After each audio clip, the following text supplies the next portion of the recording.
আসসালামু আলাইকুম রহমতুল্লাহ নাহমাদুহু ওয়া নুসাল্লি আলা রাসূলিহিল কারীম আম্মা বা'দ। প্রিয় দেশবাসী, আজকে আমি আপনাদের সম্মুখে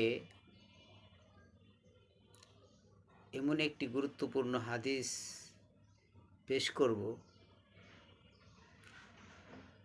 যে আল্লাহ রাব্বুল আলামিন তার হাবিবের উম্মতের জন্য 5টি পুরস্কারের কথা ঘোষণা করেছেন। যে 5টি পুরস্কার অন্য কোনো উম্মতকে আল্লাহ পাক দান করেননি।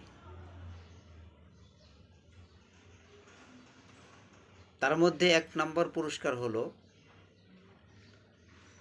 রমজান মাসে রোজাদারের গন্ধ মৃগনাপির চেয়েও আল্লাহ পাকের কাছে প্রিয়। যে রোজাদার রোজা রাখার কারণে যে খালি পেট থাকার দরুন যে ঘ্রাণটা বের হয়, এটা আল্লাহ পাকের নিকট মেশক আম্বরের চেয়েও প্রিয়। 2 নাম্বার হলো সমুদ্র পর্যন্ত তাদের গুনাহ মাফের জন্য দোয়া করতে থাকে। ইফতার পর্যন্ত সারাদিন দোয়া করতে থাকে, হে আল্লাহ তোমার রোজাদার বান্দাকে মাফ করে দাও, তারা তোমারই সন্তুষ্টর জন্য রোজা রাখতেছে, আল্লাহ তুমি তাদেরকে মাফ করে দাও। 3 নাম্বার হলো যে রোজাদারদের জন্য আল্লাহ পাক জান্নাতকে সুসজ্জিত করতে থাকেন, সাজাইতে থাকেন। ফেরেশতাদেরকে বলেন, ও আমার ফেরেশতারা, আমার রোজাদার বান্দারা অনেক কষ্ট করে রোজা রেখে আমার সন্তুষ্টি অর্জন করতেছে, অতএব কারণে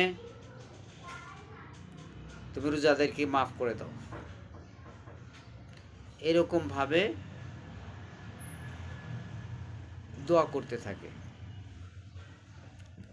4 নাম্বার হলো দুর্বৃত্ত শয়তানকে শৃঙ্খলাবদ্ধ করে আল্লাহ পাক সমুদ্রে ফেলে দিয়েছেন প্রথম রাত্রিতেই। অতএব কারণে বান্দা মাহে রমজানে অনেক গুনাহ থেকে মুক্ত থাকতে পারে। তার কারণ শয়তানের ধোঁকা, শয়তানের কুমন্ত্রণায় মানুষে অনেক গুনাহ করে। তো সেই শয়তানকে যখন বন্দি করে রাখা হয়, তখন সাধারণত শয়তান আর ওই কুমন্ত্রণা দিতে পারে না, এত গুনাহ করাইতে পারে না। যার কারণে মাহে রমজানে প্রত্যেকটা মানুষেরই আমলের প্রতি উৎসাহ আগ্রহ বেশি থাকে, মসজিদে লোক বেশি থাকে, 5 ওয়াক্ত নামাজেই মুসল্লির সংখ্যা বেড়ে যায়, রমজান মাসে কোরআন তেলাওয়াতকারীর সংখ্যা বেড়ে যায়, আমলকারী লোকের সংখ্যা অনেক গুণে বৃদ্ধি পেয়ে যায়। এই জন্য এটা আমাদের জন্য অনেক বড় নিয়ামত যে আল্লাহ আমাদের উপর এহসান করেছেন, শয়তানের কুমন্ত্রণা থেকে হেফাজতে রাখার জন্য শয়তানকে বন্দি করে আল্লাহ পাক সমুদ্রে ফেলে দিয়েছেন।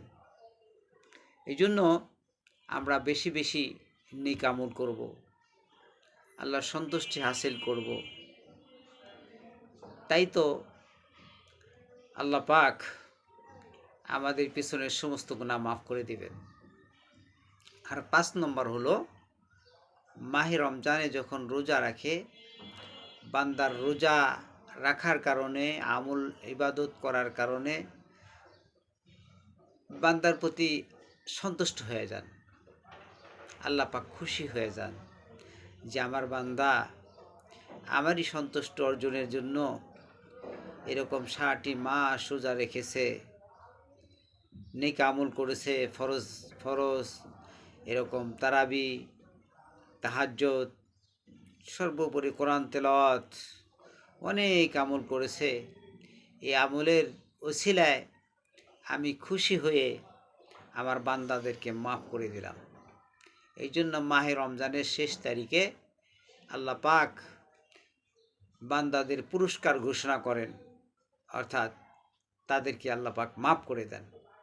এই জন্য আমরা সকলেই মাহে রমজানে বেশি বেশি নেক আমল করব, আল্লাহ পাকের সন্তুষ্টি অর্জনের জন্য ইখলাসের সাথে আমল করব, তাহলে আল্লাহ রাব্বুল আলামিন আমাদেরকে এই 5টি পুরস্কার দান করবেন। আল্লাহ পাক আমাদের সবাইকে মাহে রমজানে বেশি বেশি নেক আমল করার তৌফিক দান করুন। আমিন।